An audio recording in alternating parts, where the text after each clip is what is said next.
राधे राधे भक्तों, लड्डू गोपाल ज्ञान भक्ति चैनल में आप सभी का स्वागत है। तो आज है अमल की एकादशी। तो चलिए जानते हैं महाराज जी के मुख से कि अमल की एकादशी में क्या करना बहुत जरूरी है और क्या निषेध है। जहां ये वेद प्रमाण है कि बिना भोगे प्रारब्ध नष्ट नहीं होता, वहां ये कह रहे हैं, उदाहरण भी देखिए, बिनैव भोगाद् विनाशयति इत्याह। यद्यपि शास्त्र का सिद्धांत है प्रारब्ध भोग के ही आपको शरीर के जो पूर्व कर्मों से रचित कर्म है उनको नष्ट करना होगा, पर यहां कह रहे हैं अथैकांतिक भावो नोपासितम नाम भोगैक विनाश्यमपि प्रारब्धम। यदि निष्ठा पूर्वक नाम जप किया जाए, निष्ठा अन्य कोई साधन नहीं, आप अपना क्या दूसरों के भी प्रारब्ध को नष्ट कर सकते हैं, इतनी सामर्थ्य है। एक बार कबीरदास जी के शरणागत हुए दिग्विजयी पंडित गंगा स्नान करने जा रहे थे। उन्होंने देखा बड़ी भीड़ लगी हुई है और शोरगुल हो रहा है। उस भीड़ में कौतूहल वश गए, क्या है, क्या हुआ? तो उनका कि आदमी आत्महत्या करने जा रहा था गंगा जी में, हम लोगों ने जबरदस्ती से रोक रखा है। वो कमर में पत्थर बांधे हुए बिल्कुल कगार पे खड़ा हुआ था, लोगों ने पकड़ रखा था। वो भाई आप ऐसा क्यों कर रहे हैं? आत्महत्या सबसे निंदनीय महापाप है, जिसको बहुत भोगना पड़ता है। आप ऐसा ना समझिए कि शरीर छूट जाएगा तो आप सुखी हो जाएंगे, बहुत दुर्गति भोगनी पड़ेगी। क्यों आत्महत्या करना चाहते हो? तो उनका मेरे शरीर में गलित कुष्ठ तुम्हें दिखाई नहीं दे रहा, इसकी दुर्गंध से मैं ही इतना, कोई औषधि काम नहीं कर रही, कोई मेरे से बात नहीं करता, कोई मेरे नजदीक नहीं आना चाहता। बोलो मैं ऐसी जिंदगी कैसे धारण करूं? मैं खुद उब गया हूं इस जीवन से, पूरा शरीर सड़ रहा है, इतनी भारी दुर्गंध है, कोई नजदीक नहीं आता, कोई मुझे प्यार नहीं करता, कोई मेरी सेवा नहीं करता, कोई मेरे से बात नहीं। अब कैसे मैं जीऊं? देख लो, कर्म का फल देख लो। आप आज स्वस्थ हैं तो आप भजन छोड़कर मनमानी आचरण कर रहे हैं। कल जब ऐसे कर्म फल की स्थिति आएगी जो आप कर्म किए हैं कि आपसे कोई बात भी नहीं करेगा, आपके पास भी नहीं कोई बैठेगा, आप खुद जीना नहीं चाहेंगे, वो कर्म आपको देगा। इसलिए सावधान रहो। अवश्य में वो भोक्तव्यम कृतम कर्म शुभाशुभम। जो आपके शुभ शुभ कर्म है वो आपको भोगने पड़ेंगे यदि सावधान नहीं रहे। उन्होंने कहा कि तुम भगवान नाम की महिमा को जानते नहीं हो। यदि नाम महिमा जानते तो तुम आत्महत्या करने के लिए न जाते। छोड़ो पत्थर, मैं जो कह रहा हूं मेरी बात मानो। कमर से रस्सी से जो पत्थर बांधा था छोड़ दिया। बोले खड़े हो गंगा जी में और राम डुबकी लगाओ, राम डुबकी लगाओ। 3 बार बोले, एकदम खत्म। ये उनकी कोई सुकृत नहीं थे जिसके शरीर में गलित कुष्ठ था। एक तो ये महान विद्वान शास्त्रज्ञ, दूसरी बात गुरु कृपा पात्र, तीसरी बात नाम महिमा को समझ चुके थे कबीरदास जी के द्वारा। कबीरदास जी ने इन्हीं को परास्त किया था। ये दिग्विजयी पंडित थे, कोई इनके सामने टिकता नहीं था, सब शास्त्र की जिह्वा पे विराजमान थे। काशी के विद्वान घबरा गए कि अगर काशी को पराजित कर दिया तो बहुत बड़ी निंदा का विषय होगा, क्योंकि ज्ञान समुद्र काशी है। उनका इससे तो जीत पाना बड़ा कठिन, इसकी तो जिह्वा पे सरस्वती बैठी हुई है। उन्होंने कहा कि यदि हमारे यहाँ के सबसे बड़े पूज्य महापुरुष कबीरदास जी अगर वो हार गए तो पूरी काशी हार गई, तुम उनको परास्त करो जाकर। यहाँ किस किस से आप विद्वता पूर्वक वाक युद्ध करेंगे? एक से एक विद्वान है, सालों लग जाएगा। हम सब सहमति देते हैं कि आप कबीरदास जी को परास्त कर दे, मानो वाराणसी परास्त हो गई। तो ठीक है, कबीरदास जी के पास गए, उन्होंने कहा शास्त्रार्थ करना चाहते हैं। हमें शास्त्र कहां आता है? कबीरदास बोले पराजय लिख दो, इसमें दस्तखत कर दो। करवा लो जहां दस्तखत। बोले काशी के विद्वानों ने कहा है कि आपकी पराजय पूरी काशी की पराजय। तो बोले फिर रुक जाओ, हम तुमसे प्रश्न करते हैं कि पढ़ के समझे हो या समझ के पढ़े हो? अब जो हरि के चरणारविंद के प्रेम में डूबा हुआ है उसकी वाणी सरस्वती भी नहीं समझ सकती। पहली बार उसकी बातें ही समझ में नहीं आई कि बाबा प्रश्न क्या कर रहे हैं। फिर हाथ जोड़ा, कहा महाराज एक बार फिर प्रश्न कीजिए।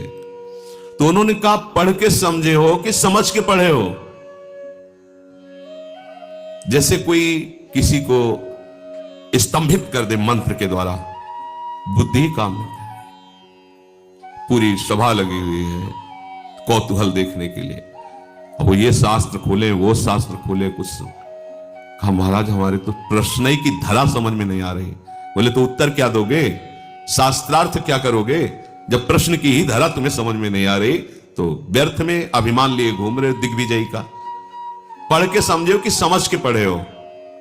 हम तुम्हें बताते हैं तुम ना पढ़ के समझे हो ना समझ के पढ़े हो।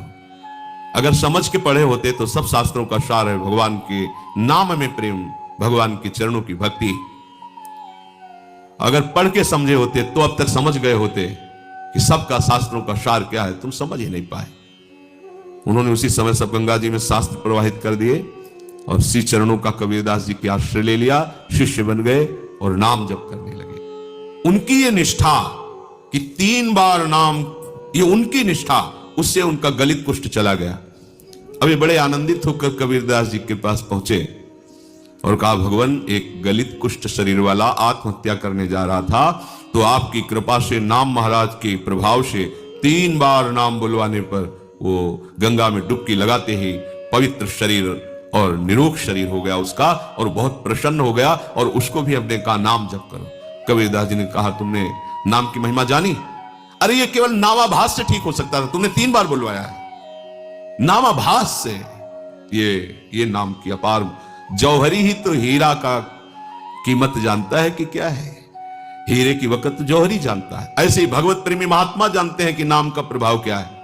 हम आप सब तो ऐसे ही रामकृष्ण हरि, पर ऐसे ही बोलो तो भी मंगल हो जाएगा।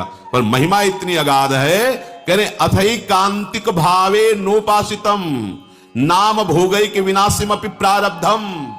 पर इसमें शर्त है, इसमें शर्त है अथई कांतिक, एकांतिक, अर्थात अब कोई आश्रय नहीं, कोई भरोसा नहीं, केवल नाम का आश्रय, केवल नाम का भरोसा। इसे कहते हैं निष्ठा।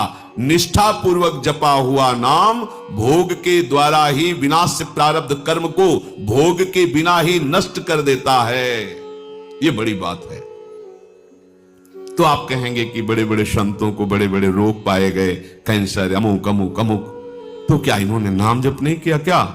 हाँ, जान गए, नाम जप के प्रभाव से जान गए कि ये शरीर मैं नहीं हूं, ये शरीर मेरा नहीं है, ये पानी का बुलबुला जैसा है, कुछ समय के लिए मिला फूट जाएगा। अब इसके लिए सच्चिदानंद में नाम का प्रभाव क्या रखना? जैसे सांप अपनी केचुल से कोई संबंध नहीं रखता, ऐसे भगवत भजन करने वाला महात्मा जो वास्तविक भागवतिक महिमा को जान गया है, वो इस शरीर से कोई मतलब नहीं रखता। चाहे इसमें कैंसर हो, किडनी फेल हो, कोई बड़े बड़े कष्ट हो, वो समझता है इसकी एक आयु निश्चित है, इसको नष्ट ही होना है। जब नष्ट ही होना है तो हम इसके लिए भजन रूपी महामहिम महिमा का प्रयोग क्यों करें?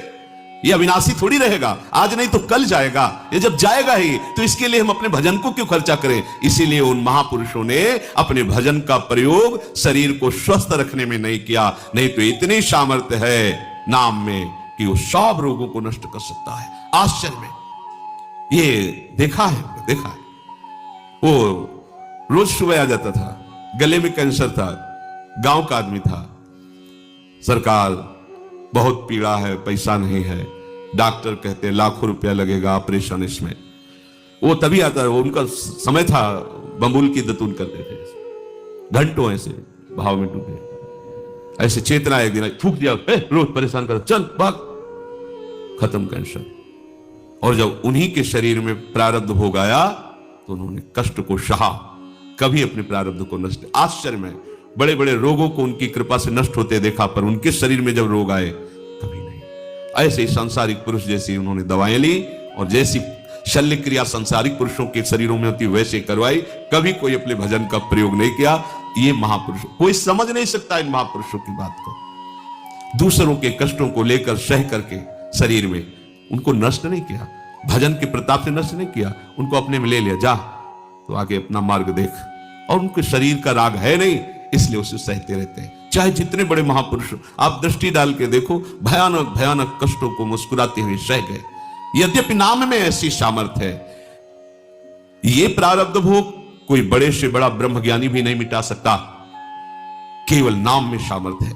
बोले यद ब्रह्म साक्षात कृत निष्ठयापि विनाश मायाति बिना न हो गई अपैति नाम स्फुरणेन तत्ते प्रारब्ध कर्मेति विरौति वेदा। प्रारब्ध कर्म जो भोग के बिना ब्रह्मनिष्ठ तैल धारावत ब्रह्माकार जिनकी वृत्ति है, वो भी नष्ट नहीं किए, नष्ट नहीं कर पाए। पर हे नाम भगवान, आपकी महिमा ऐसी है कि प्रारब्ध कर्म आप जिसकी जिह्वा पर स्फुरित हो गए, उसको परास्त नहीं कर पाया। ये बात, खास बात समझो।